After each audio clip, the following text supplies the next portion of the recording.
untuk meninggalkan kalian, bukan. Karena saya sayang sama mama, bapak, dan kakak adik saya. Saya tidak ingin kalian kekal di neraka. Jadi saya ingin nama lengkap saya Debbie Tania, umur 21 tahun, memeluk agama Islam selama 4 bulan. Di bulan Agustus 2019. Nur Afifa, di Masjid Abdullah bin di Sabungan Jaya, Sumatera Utara. 3 bersaudara non-muslim. Bismillahirrahmanirrahim. Di sini saya ingin berbagi pengalaman, cerita. Insya Allah semoga cerita saya berarti bermakna buat seluruh umat manusia. Awalnya saya sudah tertarik dengan Islam itu sejak kecil. Sejak umur saya masih menginjak usia SD, sekolah dasar. Di sana saya sudah mulai tertarik dengan Islam.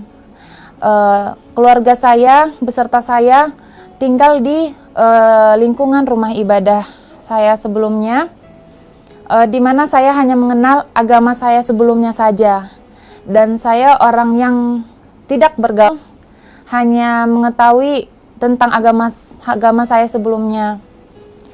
Tetapi ketika saya di SD, saya memiliki banyak teman di wilayah saya yang mayoritas Muslim. Di sana saya mulai tertarik apa sih itu Islam, begitu. Di sana saya semakin tertarik mempelajari, membaca isi Quran. Kebetulan hobi saya juga membaca saat itu. Terjemahan ya? Terjemahannya. Dan saya membaca ada sedikit hampir persamaan dengan kitab saya sebelumnya. Dan saya bertanya mengapa begitu. Karena usia saya masih dini, saya tidak terlalu fokus untuk memikir hal itu, begitu. Ketika saya beranjak remaja di SMA, saya mulai kembali berpikir mengenai ketentraman saya di agama saya sebelumnya. Saya berpikir, mengapa saya seperti ini, begitu. Apa yang saya cari, apa yang saya rasakan, apa yang kurang, gitu. Apapun selama hidup saya yang saya dapatkan itu selalu merasakan kekurangan, tidak ada ketenangan, begitu. Jadi saya semakin mencari tahu Islam itu dengan diam-diam dari keluarga saya. Tidak ada. Kakak ada, dia mualaf tapi tidak mendalamin. Tidak bisa bertanya sama kakak karena dia masih tidak tahu sama sekali, begitu. Jadi saya harus memang mencari sendiri dan bertanya dengan teman-teman saya. Beranjak ke perguruan tinggi, saya semakin mendalami dan semakin meyakinkan diri untuk memeluk agama Islam. Dan sebelum saya memeluk agama Islam, saya benar-benar berpikir hampir setiap malam saya menangis di dalam kamar.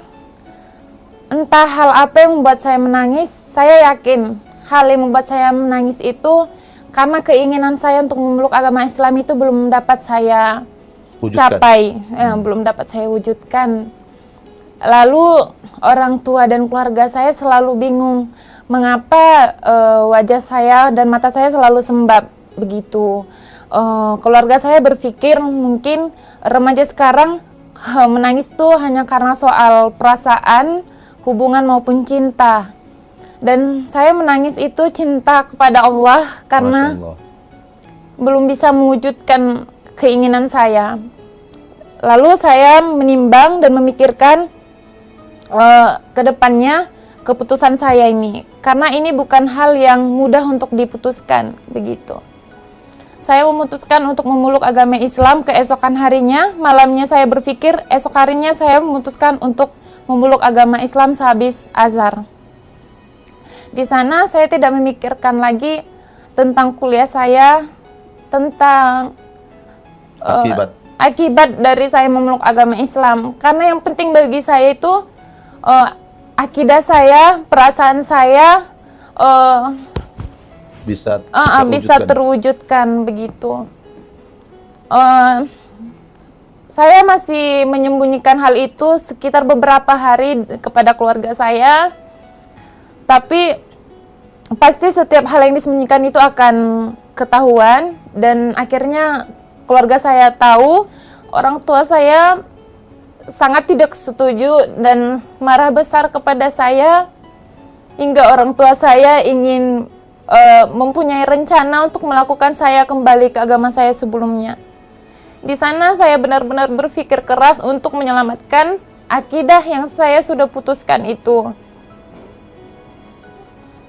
Lalu orang tua saya sampai melaporkan ke aparat polisi untuk melakukan pencarian kepada saya, karena saya juga memutuskan untuk meninggalkan keluarga saya demi menyelamatkan akidah saya. Saat itu saya pergi dari rumah subuh, dan alhamdulillah teman saya juga ikut menolong saya. Ketika itu saya tidak setakut sebelum saya memeluk Islam. Setelah saya memeluk Islam, apapun saya lakukan ketika itu untuk menyelamatkan akidah saya, dan sesuatu hal yang tidak kita duga itu selalu datang. Ketika cobaan dari keluarga datang, Allah selalu nolong kita dengan cara yang Dia punya, gitu.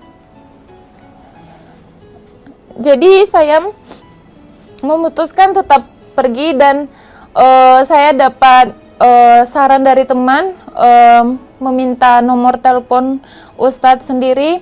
Lalu saya menelpon Ustadz dan saya memutuskan pergi ke Jakarta dan berada di pesantren yang dipimpin oleh Ustadz sendiri, Ustadz Nambaban. Kalau dijelaskan secara kata sangat sulit, tetapi langsung lega? Lega, sangat. Karena sewaktu sebelum mualaf, saya itu selalu mengikuti apa yang dikatakan orang tua, mulai dari soal ibadah di agama saya sebelumnya. Saya selalu ikutin, karena setiap di agama saya sebelumnya itu ada tingkatannya. Misalnya SD begini, di rumah ibadah, tingkatan ini begini. Saya ikuti semua karena apa? Mereka sempat bilang, mengapa kamu ikutin itu sedangkan kamu mualaf saat ini? Saya hanya mengucapkan, saya bukan memikirkan tentang itu, saya memikirkan orang tua saya.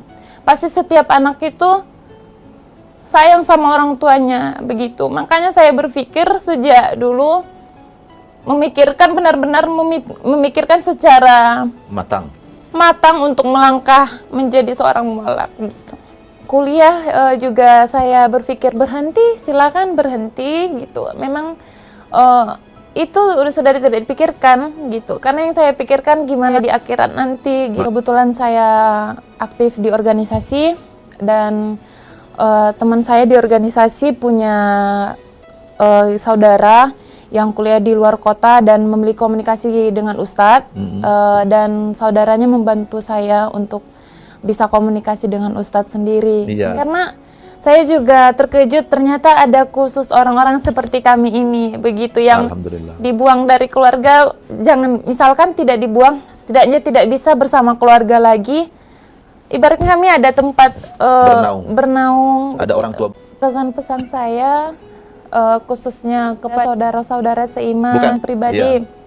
Kesan pribadi saya merasa benar-benar sesungguhnya inilah yang benar. Alhamdulillah. Inilah yang benar. Inilah yang dicari. Inilah penuntun jalan terakhir. Inilah penyelamat kita. Subhanallah. Cita-citanya saya benar-benar pengen bisa menjadi pendakwah beribadah, tidak ada aturannya. Sekarang saya beribadah ingin menghadap kepada Allah dengan keadaan niat yang bersih, hati yang bersih, pikiran yang bersih, dan keadaan yang bersih. Buat orang tua saya dimanapun berada, saya sendiri sungguh sangat menyayangi kalian, karena saya memeluk agama ini bukan karena untuk meninggalkan kalian, bukan. Karena saya sayang sama mama, bapak, dan kakak adik saya. Saya tidak ingin kalian kekal di neraka. Jadi saya ingin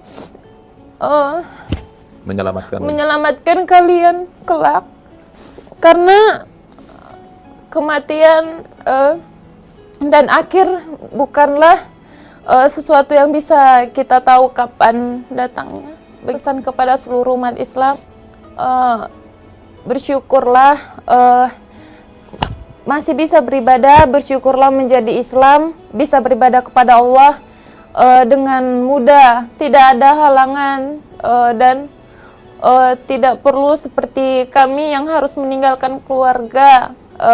Seluruh umat Islam yang masih memeluk agama Islam masih dapat beribadah bersama keluarga, dan bersyukurlah masih memeluk agama benar, yaitu Islam.